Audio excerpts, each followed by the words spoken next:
بسم الله الرحمن الرحيم. اللهم صل على محمد وآل محمد. اللهم اجعل لنا من كل ضيق مخرجا، ومن كل هم فرجا، ومن كل بلاء عافية. اللهم آمن روعاتنا، واستر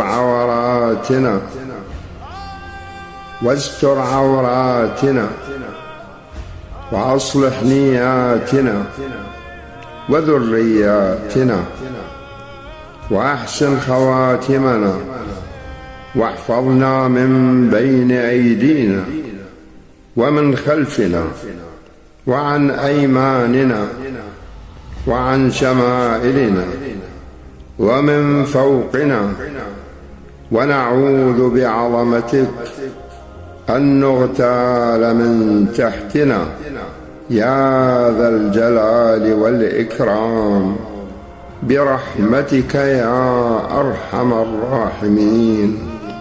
وصلى الله على محمد وآله الطيبين الطاهرين.